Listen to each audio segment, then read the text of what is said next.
আসসালামু আলাইকুম, স্বাগতম জানাচ্ছি বিবিসি নিউজ আন্তর্জাতিক সংবাদে। শুরুতেই সংবাদ শিরোনাম, এরপর বিস্তারিত। ইউএটিএইচইউতে রাশিয়া ইউক্রেন দ্বিতীয় দিনের শান্তি আলোচনা সম্পন্ন। আলোচনায় ৩১৪ বন্দির বিনিময় নিয়ে দুই পক্ষের সম্মতি হয়েছে। রাশিয়া ইউক্রেন আলোচনায় বড় চূড়ান্ত চুক্তি হয়নি, অজানা ভবিষ্যৎ। মধ্যপ্রাচ্যে শান্তি আলোচনা অনিশ্চয়তায়, সামরিক চাপ বাড়ছে। রুশ সামরিক গোয়েন্দা প্রধানের নিরাপত্তা ব্যবস্থা নিয়ে আন্তর্জাতিক উদ্বেগ। আপনি যদি ইসরায়েলি আগ্রাসনের অবসান চান এবং গাজার মানুষের শান্তি কামনা করেন, তাহলে আমাদের চ্যানেলটি সাবস্ক্রাইব করে আমাদের পাশেই থাকুন। আমরা গাজার সর্বশেষ ও গুরুত্বপূর্ণ সব খবর আপনাদের সামনে নিয়মিতভাবে তুলে ধরব। অবশ্যই কমেন্টে আপনার মূল্যবান মতামত জানান। আপনাদের মতামত আমরা অত্যন্ত গুরুত্বের সঙ্গে বিবেচনা করি। ইউএটিএইচইউতে রাশিয়া ইউক্রেন দ্বিতীয় দিনের শান্তি আলোচনা সম্পন্ন হয়েছে বলে সংশ্লিষ্ট পক্ষগুলোর পক্ষ থেকে আনুষ্ঠানিকভাবে জানানো হয়েছে। এই দ্বিতীয় দিনের আলোচনায় উভয় প্রতিনিধি দল নির্ধারিত সময়সূচি অনুযায়ী বৈঠকে অংশ নেয় এবং আলোচনার কাঠামো ও প্রক্রিয়া সম্পন্ন করে।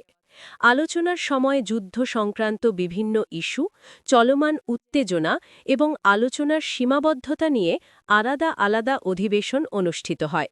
আলোচনার সমাপ্তি ঘোষণা করা হলেও কোনো পক্ষই আলোচনার বিস্তারিত বিষয়বস্তু জনসমক্ষে উপস্থাপন করেনি। কূটনৈতিক সূত্রগুলো জানিয়েছে, আলোচনার পরিবেশ ছিল নিয়ন্ত্রিত এবং আনুষ্ঠানিক, যেখানে প্রত্যেক পক্ষ নিজেদের অবস্থান নথিভুক্ত করেছে। এই বৈঠককে আলোচনার একটি নির্দিষ্ট ধাপ সম্পন্ন হওয়া হিসেবে উল্লেখ করা হয়েছে। তবে আলোচনার ফলাফল বা পরবর্তী করণীয় সম্পর্কে কোনো ব্যাখ্যা দেওয়া হয়নি। আন্তর্জাতিক মহলে এই বৈঠকের সমাপ্তি একটি আলাদা কূটনৈতিক উন্নয়ন হিসেবে নথিভুক্ত হয়েছে, কারণ আলোচনার সমাপ্তি নিজেই একটি ঘোষিত ঘটনা হিসেবে এসেছে। আলোচনায় ৩১৪ বন্দির বিনিময় নিয়ে দুই পক্ষের সম্মতি হয়েছে বলে নিশ্চিত করা হয়েছে। সংশ্লিষ্ট সূত্র অনুযায়ী আলোচনার নির্দিষ্ট একটি অংশ বন্দি বিনিময়ের প্রক্রিয়া ও সংখ্যাগত বিষয়ে কেন্দ্রীভূত ছিল, যেখানে উভয় পক্ষ আলোচনার মাধ্যমে একটি সমঝোতায় পৌঁছায়। এই সম্মতির ক্ষেত্রে বন্দীদের সংখ্যা নির্দিষ্ট করে উল্লেখ করা হয়েছে এবং তা আলোচনার আনুষ্ঠানিক নথিতে অন্তর্ভুক্ত করা হয়েছে। কোন পর্যায়ে বা কিভাবে এই বিনিময় বাস্তবায়ন হবে সে বিষয়ে কোনো অতিরিক্ত তথ্য প্রকাশ করা হয়নি। তবে বন্দি বিনিময় সংক্রান্ত এই সম্মতিকে আলোচনার একটি স্বতন্ত্র সিদ্ধান্ত হিসেবে উপস্থাপন করা হয়েছে। কূটনৈতিক পর্যবেক্ষকদের মতে, বন্দি বিনিময়ের বিষয়ে সম্মতি পাওয়া একটি আলাদা প্রশাসনিক ও মানবিক প্রক্রিয়ার অংশ হিসেবে বিবেচিত হচ্ছে, যদিও আলোচনার অন্যান্য বিষয়গুলোর সঙ্গে এটিকে যুক্ত করা হয়নি। উভয় পক্ষই এই সম্মতির বিষয়টি নিশ্চিত করলেও এর বাইরে আর কোনো ব্যাখ্যা দেয়নি। রাশিয়া ইউক্রেন আলোচনায় বড় কোনো চূড়ান্ত চুক্তি হয়নি বলে জানানো হয়েছে এবং আলোচনার ভবিষ্যৎ দিক নির্দেশনা স্পষ্ট নয়।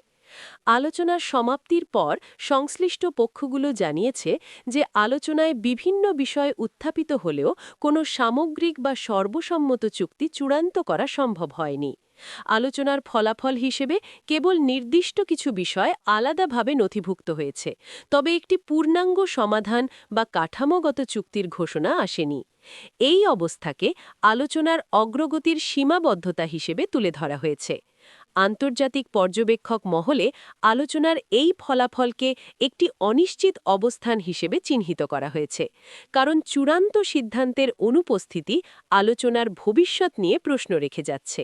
তবে কোনো পক্ষই আলোচনাকে ব্যর্থ বলে উল্লেখ করেনি, বরং চূড়ান্ত চুক্তি না হওয়াকে বর্তমান বাস্তবতার অংশ হিসেবে উপস্থাপন করা হয়েছে।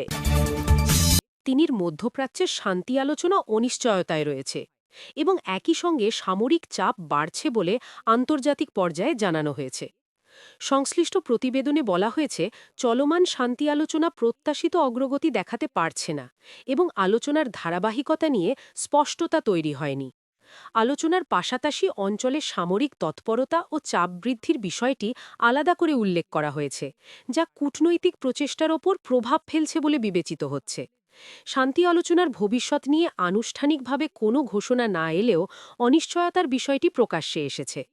আন্তর্জাতিক কূটনৈতিক মহলে এই পরিস্থিতিকে একটি জটিল সমীকরণ হিসেবে দেখা হচ্ছে, যেখানে আলোচনা ও সামরিক বাস্তবতা একসঙ্গে বিদ্যমান। তবে কোনো পক্ষের পক্ষ থেকে আলোচনার স্থগিত বা বাতিলের ঘোষণা আসেনি, কেবল বর্তমান অবস্থার অনিশ্চয়তার কথাই তুলে ধরা হয়েছে।